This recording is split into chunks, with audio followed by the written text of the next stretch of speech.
Welcome to episode 157 of The Hard Truth About B2B E-commerce, and I'm back with Tim on starting to get nice weather out here. What about you? What about you in the New York area? It's beautiful. It feels almost like summer. It was 90 degrees yesterday down here in New York. It's about 80 today, a little bit cooler, but it's great. I'm just so happy. I'm thinking of barbecues and all that kind of stuff. So I'm very pleased. It's good to be back. So Timothy Peterson here.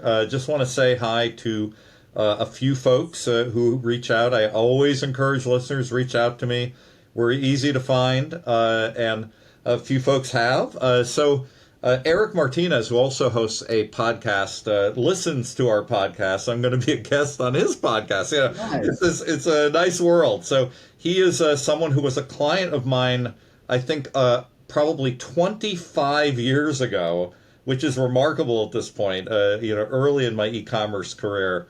He was at that time, he was doing stuff at Design Toscano and a couple other companies in B2C, but he works in many, many areas. Great that he's a listener, so thank you. Thank you, Eric. Also, Steve August, who is the head of a business that is luxury travel, educational travel. And so great to hear that he's listening in. We've got a lot of great folks. Steve mentors a lot of younger marketers and is in charge of a marketing association. And so it's great that he and others are listening in. Thank you to all our listeners. We're so happy to hear that folks are getting something out of it and enjoying it. So just want to pause for a moment. Just to have our sponsor mentions inserted, and then I'm going to pass this back to Isaiah, and we're going to introduce our guest. Balance is a B2B e-commerce payment solution that works well for you and for your buyers. It offers a seamless one-click checkout for almost any payment method, including ACH, wire, checks, cards, even terms. It's used by leaders in B2B e-commerce, and it's as easy as buying a shirt from Amazon. Check them out at getbalance.com. Book a session and tell them what your needs are. They are the first dedicated payment platform for B2B e-commerce, 100% tailored to your needs. Thanks again to our sponsor, Balance. Isaiah, please introduce our wonderful guest today. Yeah, it's a guest in a company I've been asking to have on for almost a year now. You have. So I finally forced his hand, in person at an event, and excited to introduce Matthew Asher, Senior Program Manager of CPQ and Sales at ServiceNow, previously Logic AI.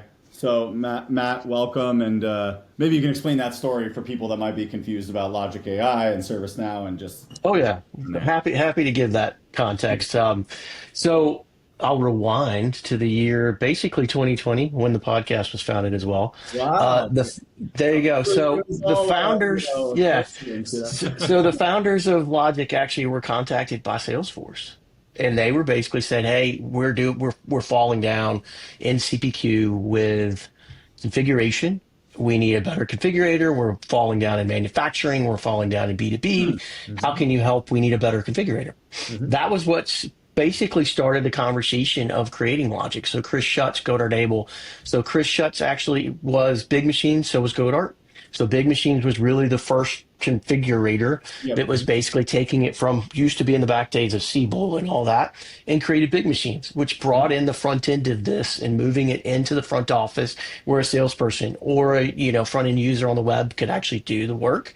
So that was in basically 2000 is when they started Big Machines. In 2020, Salesforce reached out and said, "Hey, let's do this again.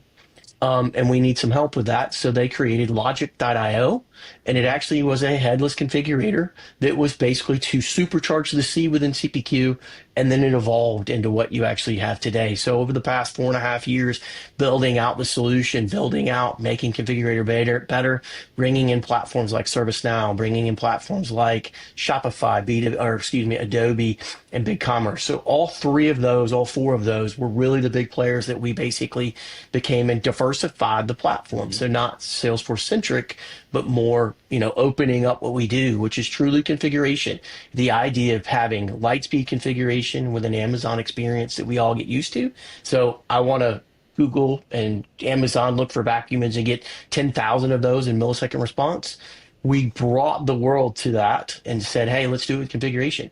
You can configure things in millisecond response, and the engine is built to do that. So that's really where it came from and how we kind of built and rolled into that. And then April of this year, we went into an agreement with ServiceNow, who actually purchased us, and actually closed the deal 14 days ago. So we are now officially the CPQ engine for ServiceNow and their new CRM and sales and order management product. Wow. So that was the Lightspeed version of all that. So you're basically a billionaire, right? Of course. Oh no, I wish I was, but no. This is the third pancake for Chris and Godart. Like Chris did Big Machines, then they did Steel Brick, which Big Machines got by Oracle. Then they did Steel Brick, and Steel Brick got by Salesforce CPQ, which is what we have today. And then now Logic was actually created and bought by ServiceNow. So this is the third time the entrepreneurial group in Chicago has done this. They might be centimillionaires, or who knows? Who knows what they got in it? But anyways, I want to just ask a couple quick things at the start, because just again, remember our listeners are from the beginning of their careers to superstar expert type. So just lay out right now what CPQ is. I know what it is. Isaiah knows what it is. Just lay it out for a minute or two. And then the second thing, I want to make sure that you get a chance to talk a little bit about your background. Like, how did you get to this point in your career too? So however you want to. He dreamed of it as a little boy. Well, as a little boy, I was dreaming of CPQ. Yeah, and CPQ, configure price quote, which is what the C, the P, and the Q stand for, is exceptionally sexy. And I'm being a little sarcastic because it really is not. To be honest with you, career-wise, so I'll talk about what CPQ is and how I lucked into that, because I really did luck into the world of CPQ. Career-wise, I've been in this basically implementation software space for 25 years now. Came out of college, lucked into being a support analyst. So I got to talk on the phone. So all you people who are now answering phone calls and saying, hey, I can help you walk through how to fix that in your SaaS solution or your software, that's who I was. And then I went into the world of programming. So I actually wrote code, SQL code to actually do reporting and payroll and HR reporting, and ended up doing that from basically, I guess, 2000 to 2008. And then I went into the world of doing conversion data. So I worked for the largest nonprofit software company, which not Salesforce, but Blackbaud, and worked there for 8 years off and on, and basically did a bunch of stuff for them. And then in 2015, I jumped ship and went to Apttus, and Apttus was at the time a configure price quote tool. So they actually brought out the idea of the middle office. So the idea of lead, opportunity, selling and quoting, downstream into billing, and et cetera, et cetera. So I spent 3.5 years there. That was my I would call it learning by fire of what CPQ was at the time. And that's really ultimately CPQ breaks down into configuring any type of product you want to get. It could be a complex manufacturing concept. It could be a bike that you're doing on the web. So if you're doing a true B2B selling concept, or it could be a conveyor belt, let's say, or conveyor belt machine. And then from there, you're going to have to price that product. So there's different pieces and parts you stick on that, which creates a price. And the Q part is really and truly the actual quote itself. So handing a document to a B2B customer and saying, hey, this is how much it's going to cost. This is what it's going to take. And they sign off that. It's in the selling cycle. So up front, you have your lead. You bring in a lead that turns into an opportunity. The salesperson does all this stuff, mining and figuring it all out. And then when they have to quote the product to someone, that's where CPQ comes into play. And on the back end of all that hangs into billing and contracting and everything else. So the whole cycle really is CPQ, contract lifecycle management, into billing. And that fits in the middle of what we would call kind of the front office. And that really is the middle office of that, because you got the back office where the rubber meets the road and you got to actually, build it, sell it, finance it, whatever it needs to happen. So that's kind of where it is. And to be honest with you, I lucked into it. I used Apttus and knew of Apttus when I was at Blackbaud, and randomly reached out and got a job working for them, and was doing, scoping but mostly scoping for them. So basically understanding the level of effort, the time it takes to understand it. So I'm a mile wide of different scenarios in different places and about this deep on all of them. Thank you for that. And we usually try to just throw that in at the beginning, this sort of thing, and the explanation, right? Because we Right. can't assume that everybody really understands, everything to the level of an expert. So thank you so much for that. Our You're listeners welcome. will appreciate it. That's good. So let me ask you a question for also the layman's people that maybe don't understand. Why do companies? So you have your e-commerce platforms, you have your ERPs. Why do they buy CP? Then you have your CRMs. Why CPQ? Where do you sit in that? Side of So things? I bucket it into two places to talk about it, in my opinion. There's the self-service idea. So in COVID, we all learned this idea of, hey, we don't have to talk to people to get something done. And the antithesis of that didn't happen really, because everyone did everything. You had to go talk to someone, you had to call someone, whatever. But COVID changed the world. There's actually a McKinsey study that talks about that how much it accelerated and changed the B2B world. So opening up that channel, that self-service channel, along with how do you have an internal group that's doing the same product and how do you make that work?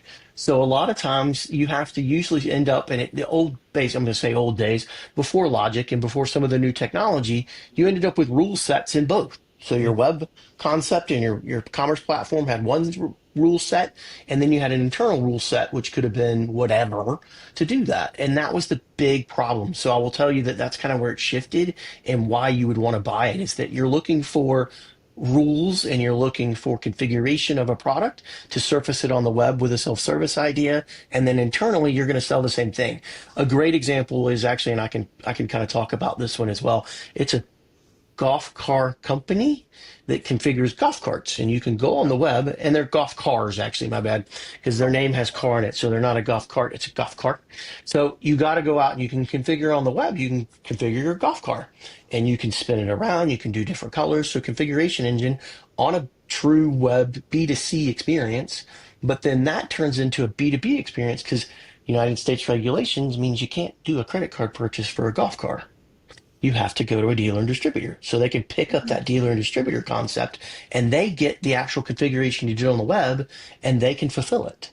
But then also in parallel, you're going to have a whole group of national sales guys who are going to sell these huge golf groups, 5,000 golf cars that they need to give to multiple golf courses throughout the US, throughout the world. And that's part of what that internal group. The idea of having that happen is why you look at a CPQ, because you're configuring product and you're pricing that product that you need to do in a omni-channel experience. I have Does to that kind ask, of answer your question? I want to ask one question and then throw it back Yeah. to Isaiah. I've worked with car dealers before, and one of the definitions, though, is that a car has to be something that can also be on the road. So, can these golf cars go on the road? Yes, all Okay. of them usually are configured to do that. Okay, that's Actually, interesting. Yeah. yeah, now they come with seatbelts and all kinds of stuff, so it's Yep. fun to do all that There you go. configuration That's as a well. very Yeah. interesting Well, difference. that's Yeah. why they can be a car, right? So Yes. they're Yeah. more than. Well, and the reason why I'm a little vague on it is they're car. There's car in their name. Yeah. And I actually helped with a previous company that I worked for scope the project, and I called them golf carts and was corrected multiple times. So I will tell you it's a golf car for this I'm particular sure you company. were. Yes. Yeah, that's I funny. understand. I understand. So let's get a little bit more into the weeds of now that this has evolved, and now that you're ServiceNow, where do you see this going in the realm of B2B commerce? And no one has a crystal ball. We got AI coming on fast. I mean, we talked about it a little bit last year, but now it's like pretty much every episode we have to talk about it. Like, where do you 6 to 12 months, 18 months. I feel like it's pretty hard to predict more than that. It is. We're going to have robots walking around doing our laundry, Correct. Which I don't think I can afford one, but it sounds like a great idea because laundry sucks. Um, so this CPQ B2B commerce where it's going. To be honest with you, I think that it's pivoted a lot. That almost all of people are trying to self-service and they're trying to do that. And they're looking for technology that does that. And they're also looking for the AI spin of that. Because if you're on the web doing it by your Just 1 second. Yep. Almost I still am shocked because in our little bubble, we're like, oh, everyone's trying to do self-service. I still talk to clients and they're like, oh no, we don't want to. We're just going to have manual sales reps and we're not going to have an online portal. Like you'd still be surprised how much resistance there is in certain, not all organizations, in a lot of organizations to enable true self. I still see it today. So Well, the main reason why is the complexity of the product. Because really, if you start double clicking on that, it's the complexity of their product. A lot of people, a lot of companies don't think they can do that. They don't think that's the definitely public is true. educated enough to do it. Now, I'll pitch logic in this case. One of the ones that we allow you to do is truly guided configuration and guided selling. So the idea of asking the right characteristic questions to Mm, get the actual outcome.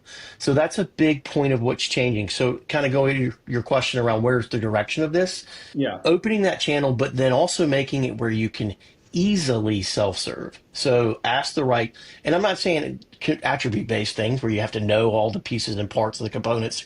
Sure. Ask the questions of what are you trying to do? Like a perfect example I use when I'm talking to clients is um, I'm going to configure a bike, which a bike's pretty simple. You can figure this out. But if you ask characteristic questions of how tall is the individual going to ride it? What Mm, type of surfaces are they going to ride on? how much do I weigh? You know. Yep. How much do you weigh? What are the terrain that they need to ride on? So if I said that for my son, let's say my son's going to school in Colorado. He is 6'2". He's 200 pounds. He's going to ride on asphalt, gravel, sidewalk. Is he playing football at the University of Colorado or? No, I wish, but no. But then part of all this is by doing that, you can say, hey, a road bike is not suitable for gravel and or Yeah. you know Yeah, or yeah, yeah, or yeah. so you So, can eliminate and say you're going to be at a gravel bike, you're going to be at a mountain bike, and then you can go down the choices. So that simple idea, turning it and making say, hey, ask the characteristics that drive you to it is a yeah, big piece. Now, that's a huge pivot yeah. because B2B manufacturers specifically, they've not thought that way. And No. they don't think that way because they just know this is my model, this is the model I need. And it takes a lot of Go thinking talk to a of, sales rep and just, go Yes. talk to sales. correct, right. And it takes a lot of thought process to say, well, I'm changing the way I sell. And that is a huge conversation because you're taking it and making it more user friendly, which is all we're used to now. And that's a big pivot of what's happening. So I think a lot of what's going to happen is that piece of it with the B2B commerce side of it is how do you sell differently? What do you need to do to self-service? And then opening up that channel. And that leads into where we as Logic can play, ServiceNow can play with that as well, because that's the CPQ internal side of it. Because the external side could be Shopify, could be BigCommerce, whatever it is, you have to have a commerce front end, and Yeah, then you yeah, have a yeah. back end that has to do it as well. So 6 to 12 months, I That makes see a a lot of lot of sense. that acceleration. Do you think that there's going to be, we talk about this a lot, do you think there's going to be kind of winners and losers in this and companies that embrace this, adopt this, get good at this? I love that idea of like, I just configure through kind of like talking through my persona of what I want and get Yep. back results that make sense for me versus companies that kind of resist that future. Because like you said, a lot of manufacturers don't think like this. And I think there is going to be a lot that aren't going to do this for another year, 2 years, 3 years. They're not everyone's going to immediately jump on board of this new way, right? I think that there will be losers in it because opening that external channel and making it easy think of a procurement person. I mean, Isaac, we were at the show. They have all that stuff out that all these huge machineries of a Yeah. procurement person going to do it. It was kind of shocking. Yeah, huge amounts of things that I was like, wow, this is amazing. Yeah. But the part is, have a procurement person that wants to go out and configure it from what they know because they've been asked to go look at it, right? And to think about it, and they can go out and self-service and figure out an estimate of their own before they talk to a sales rep. They may not be able to buy it, but at least they're going to know how much it's going to cost, what are the variables associated that need to be into it, and if they know the application, because usually they're going to know that application. So there's going to be a huge gap. So if you have CNC machines, which is the great example we saw, There's like Isaac. zillions Yeah. of machines. So I've never you got seen all so these many CNC machine companies out there, but if all of a sudden one says, I'm going to let a procurement person configure it based off of characteristics, figure out what product it is, and the other one's not, that procurement person will probably buy from them because they're able to look at it and say, oh, but this is a good idea. And by doing that, you've opened that channel up, and the other person did not. So they've completely missed that conversation because they probably want to do some research and see it before they even talk about it. Yeah. So I'll tell you a scenario with a real company and a real person. I'll give you what information I can. So our listeners know I've worked with a restaurant supply company. I've talked with a lot of their clients. I had to do some projects with them, and one of their top types of clients, surprisingly maybe, are cruise ships who need all of the restaurants on each cruise ship outfitted in particular ways, maintained and whatever. And a cruise ship could have I think one of the cruise ships had 57 kitchens, 57, Yep. right? One ship, right? And Yeah. so what the people who are in charge of placing orders want is they want to be able to do kind of AI prompts, and speak and say, search through all my orders of the last 4 years.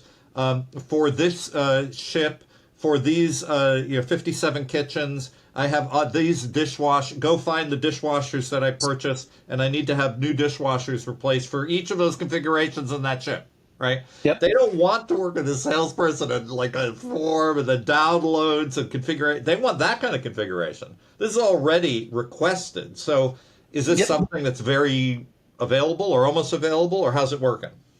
Oh, it's available. Like you could do that, and they could figure it out. The other part, it's fun about that one is, and I didn't even get into the AI piece of this. So the fun part of what we do is we can take it on, you can take within previous configurations. So take all their previous configurations of all the cruise ship data, format that in, and we load that into a learning model. And that learning model will then be able to say, you're choosing a bunch of choices like this. Hey, here's what we think you need. Good. And that's what it'll do. Wow. And that's part of the previous pieces of it. So you've got that part of it. And in our world, in the platform, you've got that part of it. So it's user front end stuff. So that's a huge piece of it because it can recommend previously what you chose or what other people chose that makes sense. But then on the back end with the admin, because the other part of configuration rules and everything, they're hard to deal with. Like it's a lot of admin work. So you can use AI in the admin side of it, help you write rules, help analyze rules, picking what needs to happen. The one that really gets you going is going to be the conversational idea. Mm-hmm. So think about talking to it and say, hey, a great example is a sales rep out in the field wants to be able to go, hi, I need to quote XYZ company, the same thing I quoted to ABC company last week, but add add CDF to it. Yeah. And it'll create the quote to do all that. That conversational piece, and I think this is also where we're going, Isaiah, is the AI agents, you know what I'm talking about, the agents. And we're pushing into that piece because that's the next frontier. So 6 to 12 months, you're going to see this expansion of that with the AI piece. So to answer your question, Tim, yes, it exists now, and we can even make it better because now you could talk to it.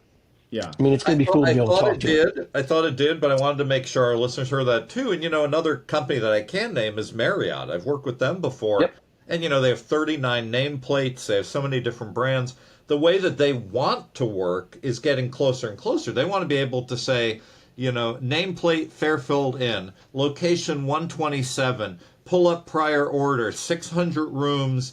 I need these refrigerators. I need these sinks. I need these beds. Whatever. Must be insane in terms of like the amount of stuff. Sheets. Oh, it's enormous. The orders are enormous, so they have to cut back on the time. Me and my wife, I always talk about this. We run 4 Airbnbs, and I feel like it's like we're constantly buying little things. So I can only imagine Marriott. No, but that's how they. You understand how complicated it used to be, and it's getting so much better. But you understand also what they want. Well, they want it's only getting better with the vendors that have invested on the things that are making it better. Because not everyone has invested in these. No, they have not.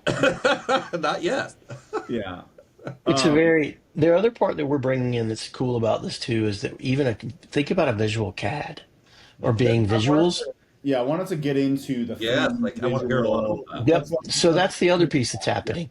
So now through B2B commerce, through inside, so CPQ internally as well, you can actually put the visual pieces of it. So a playground is a great example. You got to configure a playground. You got to put it where it's at. You want to spatially see where it's going. You want to move a slide to a different place. Those are technical rules. They're rules that are being ran in logic along with the visual of moving that around. or even calculating what needs to happen. So it does all that kind of fun stuff that you can bring into it as I well. love Do you it. guys have a playground manufacturer? Are you? Um, Maybe you don't Actually, want to that's tell the truth, but is there? it's one of our it's the Logic CAD piece. We actually the playground is an example. They have a Great. demo that No, does it's it, so not. it's very That cool. would be really cool, like a playground, and you could like mix and match I your want to make little. playgrounds. I want to design Yeah, something. that would It's be a a very fun. cool idea, and you'd never Yeah, think about it. So it's very yeah, you're like, yeah, that's a pretty that's a pretty neat, sweet idea. yeah. I I would like it. love to design some, fun little local playgrounds. To blow your mind, take that concept technology, put Mhm. that with rules and visual CADs into like a data center. Yeah. What's the coolest visual output project that maybe you're allowed to talk about that you guys have done? Um, One of them. well, the coolest the golf car company actually has visuals. They spin it around and change colors, but it's the same car, and you can change the sheet configuration. That one's pretty cool. Mhm. Um, I would probably tell you it's still an implementation. It would be a shed company. So the actual idea of I configuring know a a little shed. bit about that one. Yeah, you might know a pin about that one. It's still in the midst of being done, but that's a neat idea because if you think about a shed, you have different colors, you have different Of pitches, course. you can have a different pergola on top, or you It's can way have a more door. complicated than you think. You're like, oh, it's just a Right. shed. It's If you way really more sit there, I complicated. mean, go look at your Home Depot store or Lowe's and you walk in, they're usually in the parking lot. You Yeah, walk around, you're like, wait, I didn't even think about that. Mhm. Shutters, a yeah. ramp. I mean, Lights. I have lights in my shed. right, Lights. exactly. Doors in the back, doors in the front, so you can Sure. drive in and drive out. Like you Yeah. don't think about all that It's almost stuff. like a mini house. Like it Right. honestly For is some like a, people, yeah, yeah. Yeah. yeah, And honestly, that could be another place. Think about all the new trend of the mini house, the mini places, the little tiny homes. That would be a great place to play with this because you could do visuals with that and you that could do would rules be associated because amazing. think about putting in, I can't do like electrical this close to a shower. Like that's a perfect concept to be able to do that with. That would be, yeah. I'm gonna figure out how to sell that and get that project. I'm Yeah. Call me up. gonna I'll call help all you the with that. tiny home companies and be like, I hey, mean, I looked on Amazon to try to buy one because I was like, oh, look, you could buy a so mini there's home a online. video I saw, a little anecdote that these like social media influencers and they're smart because this is a genius little video. And the video they did was they bought one of the tiny homes on Amazon because it's like, is this thing real? Like and Yeah. it came, they bought it, it got delivered, and they set it up Yeah. and they like videoed and it was like pretty legit. And I want to say it was like 28 grand or Yeah. like Right. something like crazy, and you're like, dude, this guy has a house and he Yeah. has a D2C house for like 20 to 28 grand. I think um, that's fantastic. I'm I such do a want to big fan. clarify something. Sorry, I got to plug because we've also gone through a lot of changes. So a lot of people still know us as Trellis, but we are now Zaelab, who has now also bought TMG, and we've done a lot of work with Logic as well. So a lot of people are confused by that, but it is Zaelab, partner of I'll Logic. plug Zaelab. Zaelab is one of our premier partners. They're in the highest tier that we have before we merged into the ServiceNow world. But Yeah. you're one of our premier partners that is actually We're not following also us. now number one on ServiceNow. Why not? No. I can't claim that part, but it is one of those things in the CPQ world. You in CPQ and ServiceNow, you followed us into the Yeah. ecosystem. So I'll plug for Zaelab. They're a great partner. Been involved with them for now 2.5 years, and I have nothing but good things to Even say. Matt's give him a little plug because I know he's been Yeah. pretty instrumental in the work he's done with you guys. So I want to double click on the 3D configuration stuff. One thing, Tim, I've noticed within 3D that I've struggled with is there's so many friggin' 3D companies. Yes. And I'm working on another, by the way. There are many, many, many of these companies. Yes. Yep. That was just kind of an open-ended question. Just You put it guys out there. want to take that somewhere, but I don't know. Where do you? Yeah, that whole thing is complicated, but there's no like Amazon of 3D.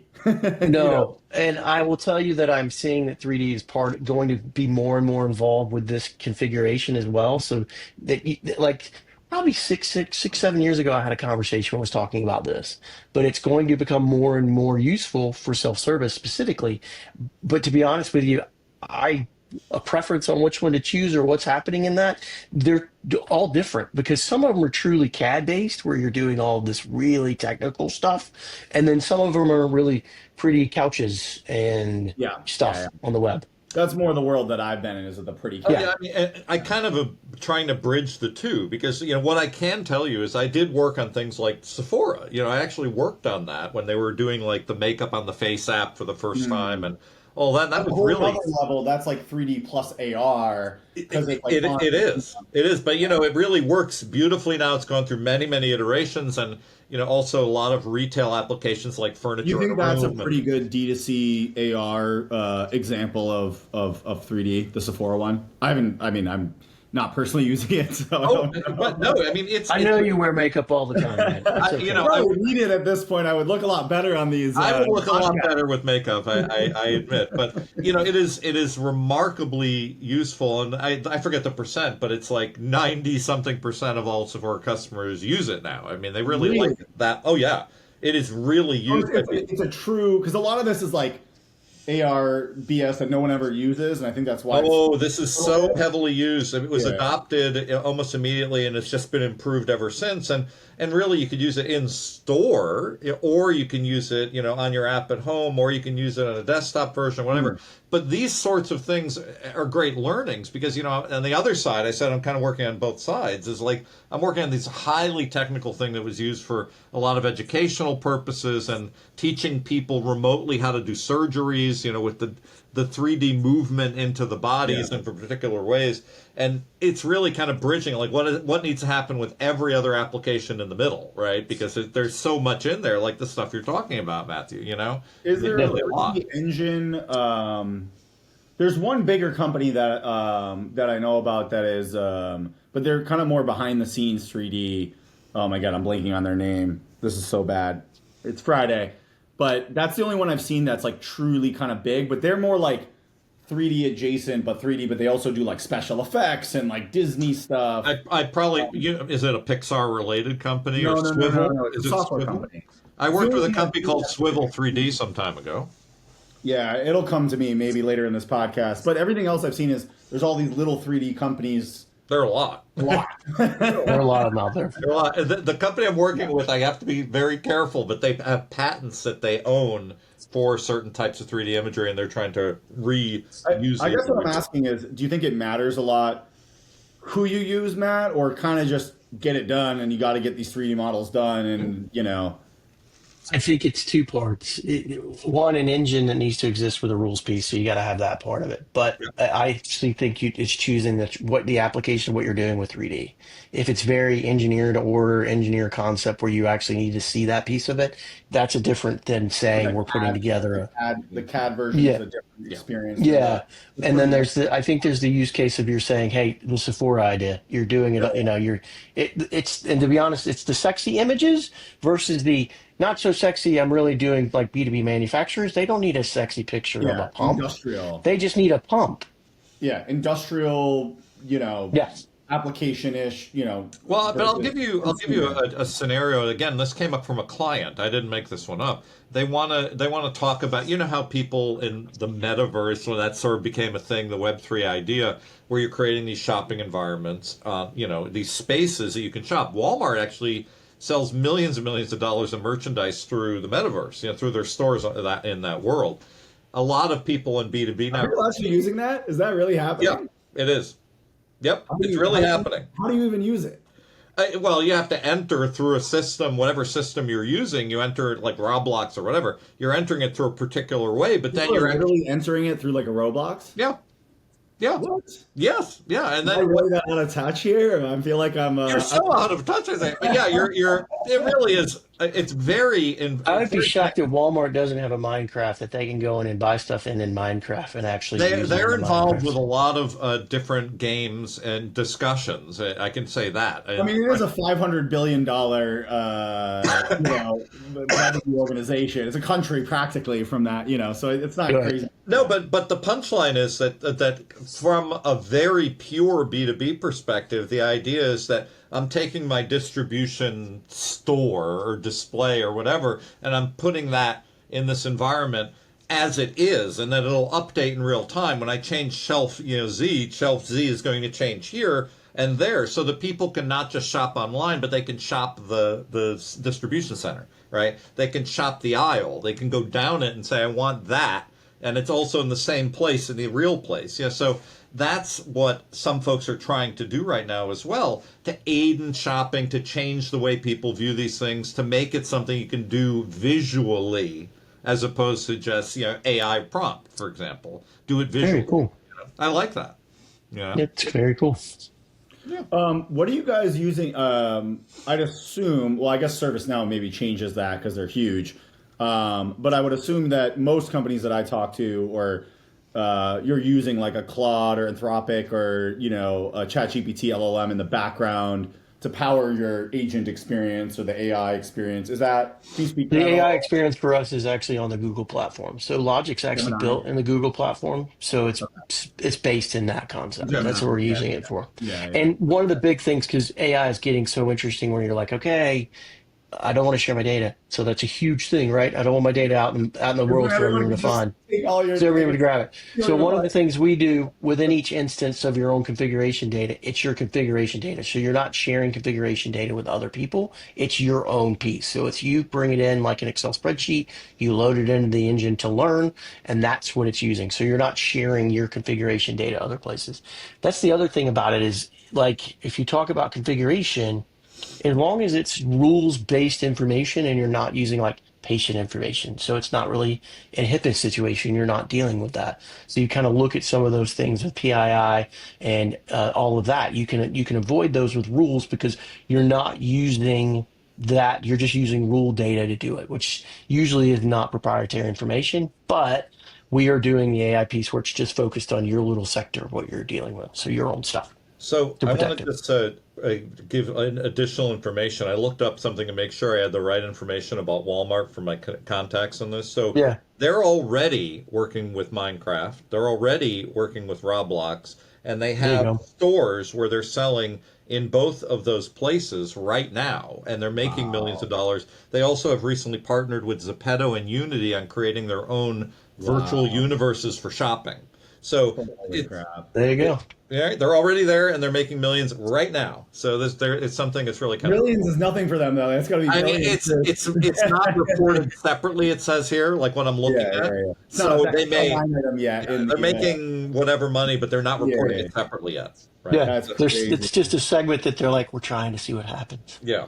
I will say Walmart has been pretty good about digitizing. Like obviously they're behind Amazon, but they made that like mega investment into digital a little while back, and I have noticed that they've definitely made up some ground there.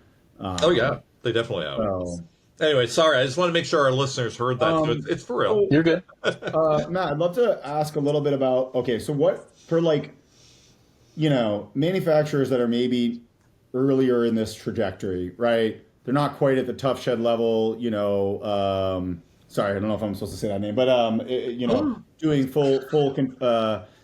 configurations with 3D and really advanced stuff, right? Like, how would you advise them to like dip their toes? I think a lot of people also in this, economic uncertainty, it's hard to go, big bang, spend crazy Big money. bang, pour all Yeah. the money into it and spend chunks of cash to make it work. Yeah, no, I Yeah. would tell you not. Yeah. From my delivery world of scoping days, this is truly something, and this conversation comes up a ton because really and truly, I'm going to open up an external channel, but I don't want to spend a boatload of money to do it. Yeah. So I don't a know what great the example results is are gonna be. I don't right. know what's going to fail. And segmenting that out for delivery purposes is a great idea.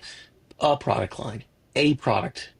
It doesn't have to be visuals in your first iteration. Make it true guided selling where you're asking the right questions and the engine uses those rules to predict what you need versus seeing it. And you can just have a static image. So, Yeah. yeah. Pixel can be the Like picture. you can, from the choices, let's say, the example you're talking about, the shed concept, is a perfect one. Let's just say you ask the right questions on the size and the width and everything, and then it just shows you a static image of it, even a color of that, because you could use that to paint the actual, do different things with it. So you could do that as static images, or just not even do it. They don't need to see it right now for iteration one. That would be an iteration two. So segmenting your delivery or I would say go lives and your projects into smaller chunks so you get value quicker is the biggest part. And I think one of the big things that I've seen specifically in B2B and specifically in commerce, and even when you start talking omni-channel and CPQ, is exactly the big thing. We're going to do it. We're going to do it all. It's going to be this huge project, and that's it. You can't sell that internally. You're going to have a CFO that goes, right, you want me to spend $2.5 million to replace all this stuff and do all this, and it's going to take 12 to 16 months. They're going to look at you and go, no, not with the world we are living today. But if you say, hey, I'm going to use my existing Shopify front end, great example, I'm going to put out one product on the web to see how well it goes. We're going to configure it. We're going to have just static images, and it's going to be true guided selling. Opening that up, you're talking upfront year one investment of maybe less than $200K. Licenses, implementation. It's and if you're talking a shed, let's say you said you sell 15 sheds that way in a year, you've paid it off. Yeah. Yeah. Well, it's funny you say that because one of our, I don't even think it's public yet because, we have a little backlog. And so the recording is not published yet. The same conversation, different software vendor, which is like the market has really shifted. And I think the mentality is also for educating SIs like myself and our background, you really got to be starting thinking of like 3 to 4 month MVPs. Like people do not. Well, and I'll slant you on that. So MVPs always said minimal viable product. I hate that word. Why the pardon my French? Why the hell would I want? Give me a better word. Why the hell would I want a minimal viable product? Okay, give me a better word, Matt. Give me a better word. That's it. You should. It's a maximum value product. That's why I actually slanted into maximum value product, because slanted into one product that is a pain. It's a simple product. You just do that one quickly. People, and you have a high volume. And the other question, you pivot around and say, okay, how much do you do of that online? Is 80% of your business this suite of products? Can you pick one of those and end up doing that online better than you do it now in person? So it's a good conversation to have. So maximum value product and maximum value project gives you better with an SI world. Because CFOs, and really and truly, when you're talking about commerce and you're talking about CPQ, everyone's like, talk to the CRO. They want to sell better. Yeah, that's true. They want to make more money, but the CFO, they don't sign the check. The CFO does actually have the point where they're like, wait a minute, I can reduce my cost of sale, reduce the amount of rework I do by asking the right questions and guided configuration, and you're opening a whole group of channel that we've never done before.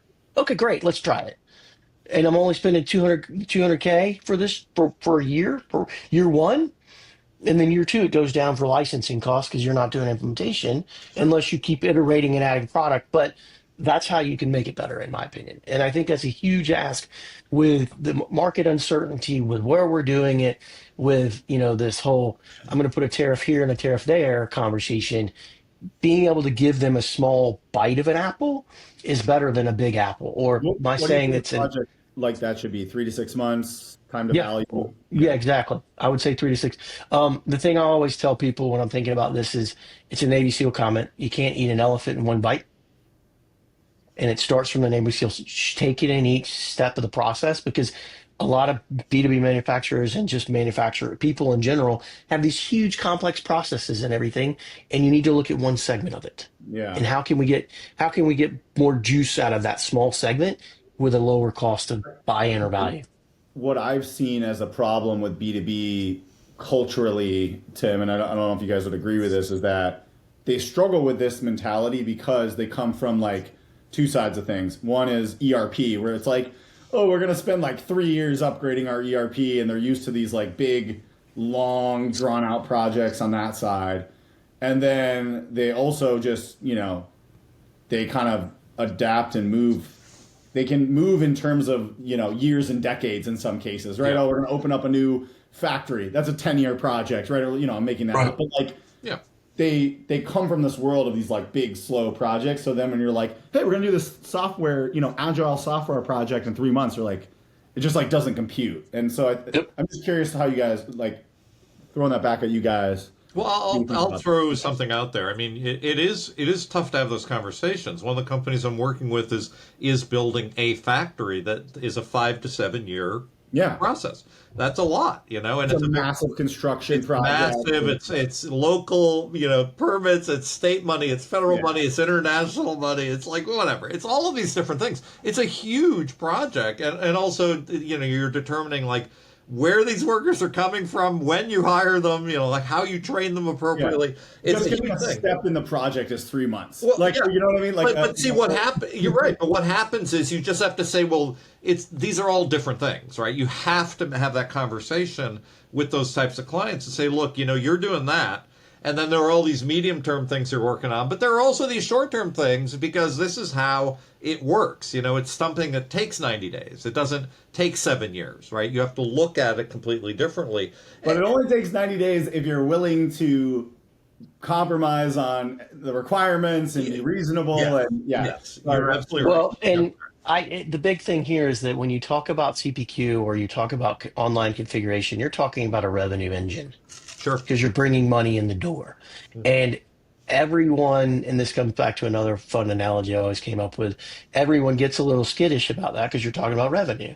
So you're talking about someone's heart. You're talking about the heart of a company, and you're trying to figure out a bypass, which is the smaller part. But the conversation that's hard, that is a huge thing, is no one actually goes to and thinks about doing the heart surgery concept. You're going to go to the doctor. The doctor's going to tell you you need to change your diet. You need to do this. You need to do that. He lists out all these things you have to do before you can even start heart surgery, which leads into the Isaiah conversation and what you're saying, Tim. It's the hard conversation. We need to look at how we're doing this, and we need to spend a hot minute to figure that out because we need to eat our arboreal vegetables. We need to look at it, as the right slant to say we need to change our diet, and we need to look at it of how we're going to do that. CPQ projects and revenue projects like this, people don't do that, and it's the biggest thing up front that I think causes heartburn and pain, and why these projects just draw themselves out forever and a day, and they end up with this, scope creep, greatest word ever created, that happens all the time. And that's one of the big things is that people don't go in, like Tim said, and have that hard conversation. Yeah. Sorry, we're going to start messing with your heart. We're going to create a small bypass. But to do that, I need you to change your diet and eat some vegetables. And you're going to have to walk every day. what do you think about this? Data hygiene, is that the vegetables? Is their data integrity? It's data hygiene. It's also not even, it's selling processes. It is how do you configure the simple product. So if you do the maximum value product idea, you're looking at that one piece. They probably always think of it as a model SKU level conversation. A lot of times it's not. It's how do I ask the right questions to get to the model versus knowing the model, because inside sales reps sales reps know the model number, like XYZ 123, that, and they'll spit out the model. Where if you're saying I want to open this external channel to a normal individual like yourself, how do I get to that? And that's the proverbial vegetable conversation that people in the world of CPQ, in this big B2B commerce, external, internal, whatever, don't do. They don't think about that. Mm-hmm. Yeah, and you need to have good attributes and additional kind of metadata to And to look at the commerce, because it's really a commerce journey. So you're changing it from selling external, internal sellers to a true commerce journey, which I'll plug Zaelab here. They do a great job of mapping that process out. So the actual customer journey conversation may or may not happen. And I think that's a huge piece. How does a customer actually buy and also want to buy? I think also a lot of people forget they want to buy. They buy maybe a certain way because they have to, but not because they want to, right? And so, yes, good point. This is always a fun question, and you don't have to name the specific companies or too much detail, but can you tell us any, major failures, but learning lessons with those failures so people can kind of know what not to do? And honestly, a lot of times the best way to learn is, you learn through failure, right? I think that's probably how most of us have learned in some respects in our careers, I can actually just talk about from my world of what I've done, in that it really comes down to expectation setting up front. Be very clear on what you can and cannot do. Be very transparent on that too. And then also, specifically in the world of B2B, like we talked about, this is maximum value product. there's a way to do this that you also do like requirements and design up front so you can reduce the risk of the projects themselves, so de-risk them. And you can even do things like fixed price that where you're understanding what's happening before you go in, and then have that be the cornerstone of what you're moving into. I would call it one of the big things that I did was I when I first joined Logic, or when I first started scoping Logic and understanding it, I looked at it through the lens of products and SKUs and the number of rule and the number of configurations and all that, where it's different with the world of Logic specifically because it's guided configuration and guided selling. So it's more of the commerce concept, like we were just talking about.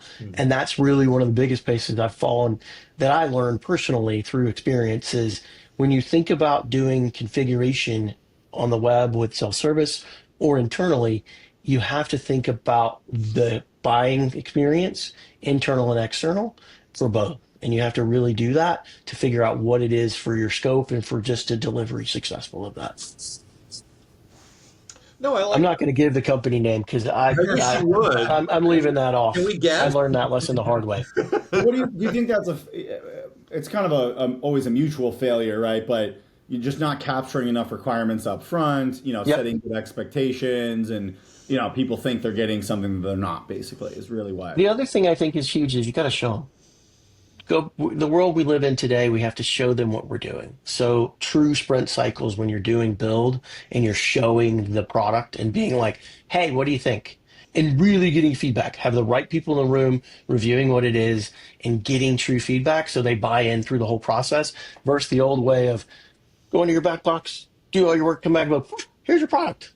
And it doesn't come out right. No, And I think that's the way we think I'm about it. with you on that 100%. I mean, I actually require, when I do my own personal consulting engagements, I require people to, have all of these communication touch points and internal and external stakeholders and a minimum of weekly, but really I want to talk with you how much more often. It's really a lot. And they understand the value of it after a while. They really get that. It may sound annoying when you first agree to it. It's like, oh, do I have to? But then they realize you have to. Do you think Well, it's funny because people like rigor. Yes. They say they hate it, and they probably do.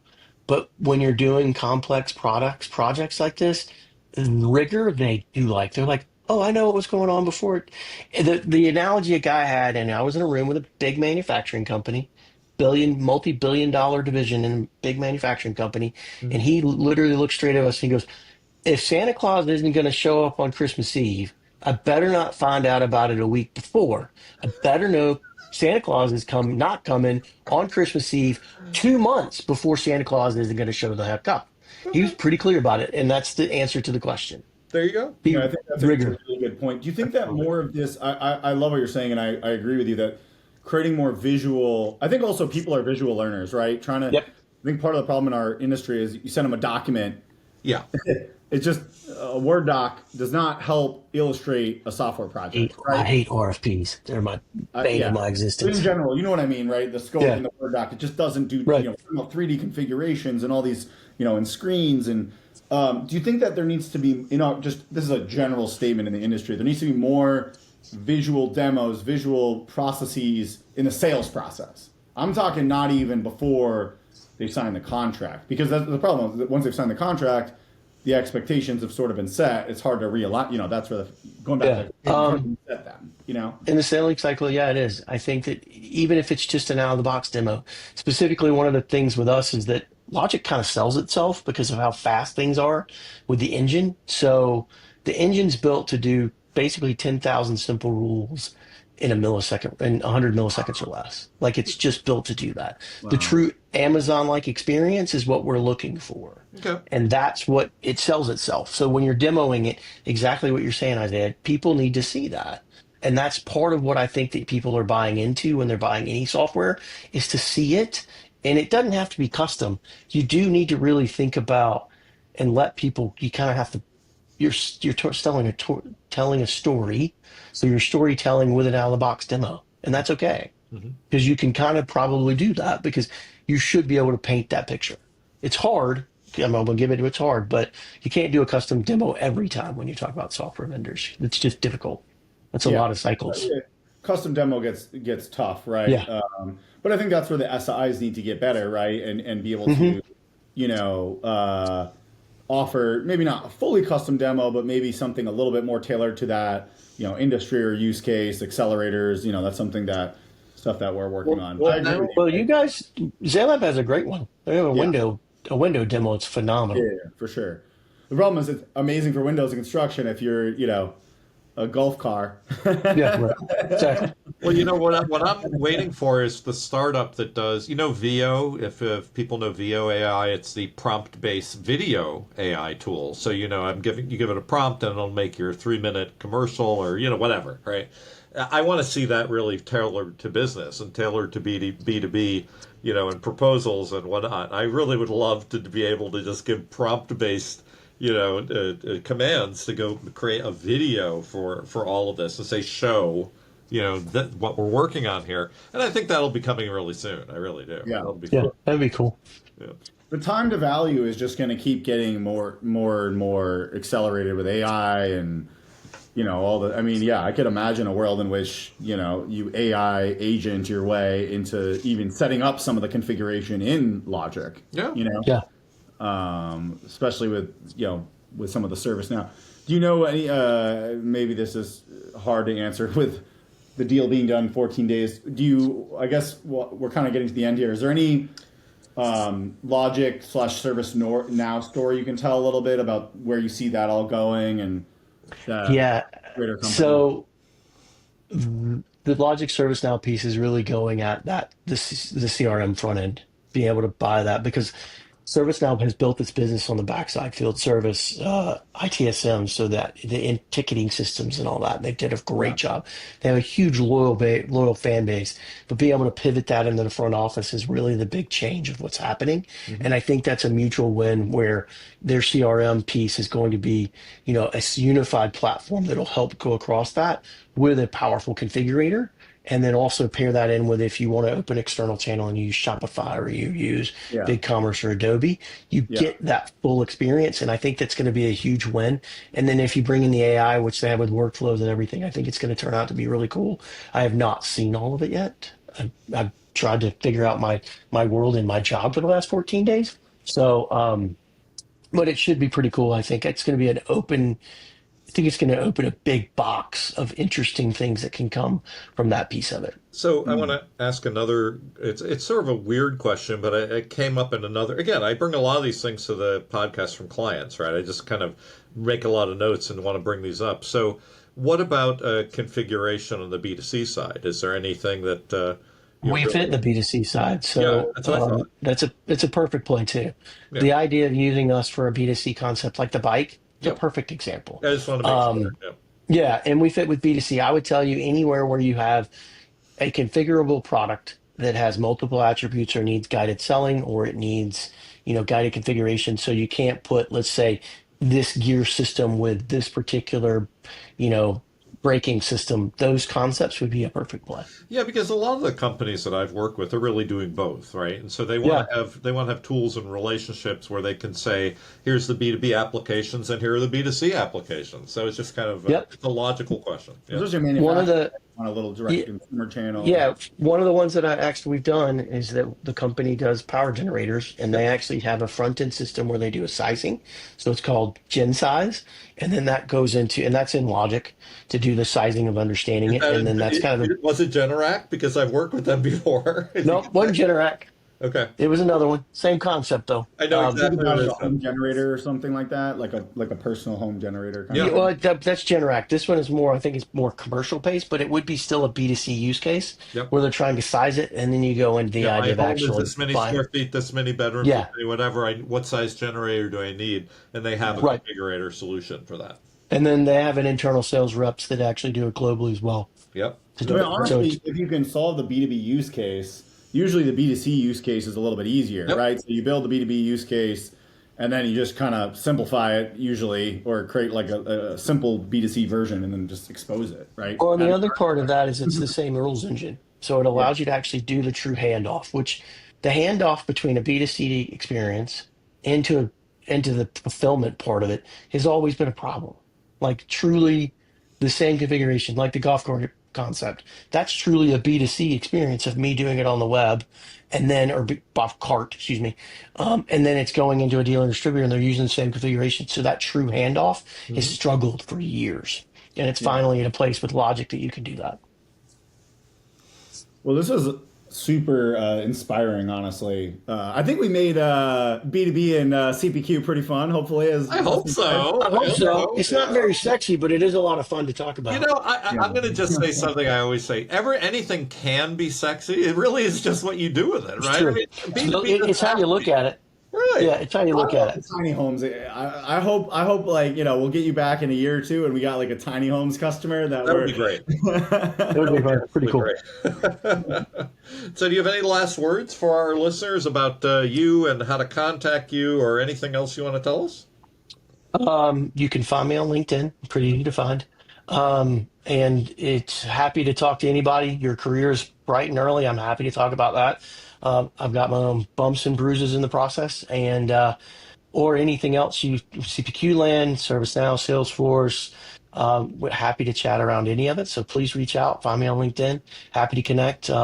Just send me a note when you do, because all of a sudden when I posted that I changed jobs to ServiceNow, I got a bunch of people adding me. So just send a note when you actually send the request. Absolutely. So I know who you're from. Podcast, right? I heard you on the podcast. Yeah, just say I heard you on the podcast. That'll help, because I'll be like, oh, okay, cool. There's like 23,000 people that looked at that. I was like, are you kidding me?